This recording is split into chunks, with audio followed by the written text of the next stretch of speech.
labai. Garin Mumbai shine zuciyar Indiya. A duk wani abu da kake son kaga ka kawo ƙarshen sa kawai zuciyarsa zaka taba. Wannan dalilin ne yasa tun daga shekarar 1993 'yan tada kayar bayan Pakistan ba su da inda suke so su ga sun ruguza a ƙasar Indiya sama da garin Mumbai. Sai dai a kowanne ƙarni garin Mumbai yana ƙyanƙyasar jajirtattun jami'ai. An yi jami'ai waɗanda za su iya sadaukar da rayuwarsu a baya kamar irin su Singam da kuma Simba. A wannan karan kuma sai aka yi. Sooryavanshi! Fasfo ɗin shigowa garin Mumbai babu ruwansa da kowane irin addini kake. Amma in kace zaka zama criminal, sun harbe ni. Bayanan da masu aiki da basira na kasar Indiya suka bamu shine kun shigo da bama-bamai da kuma mutane sama da guda 200 domin kaiwa Mumbai hari. Zaka gaya min inda suke ta ruwan sanyi ne ko kuma sai na idan lokacin bayyana su yayi baka bukatar neman inda suke. Kamar yadda na nemo ka su ma ragowar haka zan nemo su.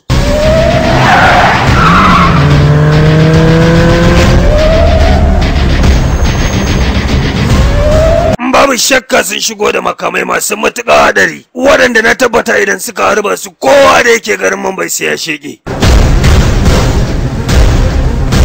Kuma nan da 'yan awanni kaɗan za su harba su.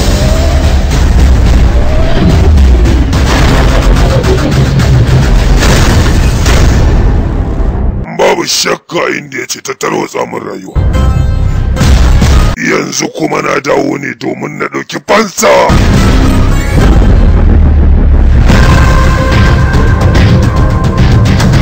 Sun ɗauke min matata da kuma yata ne suka sani dole sai na haɗa wannan ƙwayar cuta. Tabbas ba su kyauta ma ba. Amma ka san adadin mutanen da wannan ƙwayar cuta da ka saki za ta kashe? Wayo!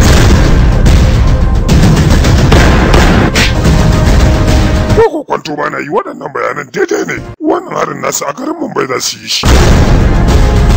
Ko kwanto ba na yi akan cewa zai dawo domin ɗaukar fansa. Ina nan ina jiransa.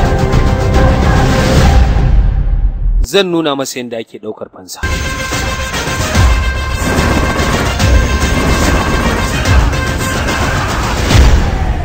Da matsala ya labai, me abin yi? Wannan aikin yana buƙatar ƙarin hatsari bai.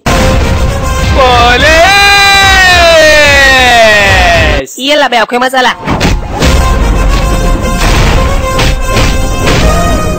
Bama-baman da suka sako a motar su ba masu ciruwa bane.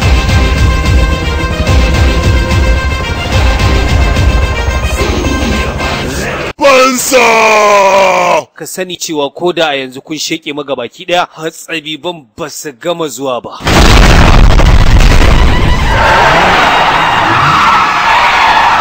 Dan yayi gyani da ban na san wannan aikin ai ba zai kammala ba sai an gayyato ka.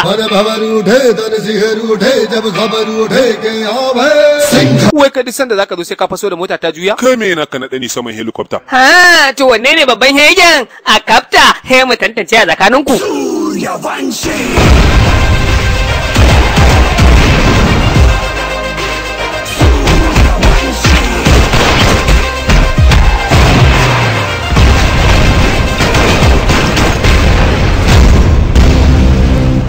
Fansa!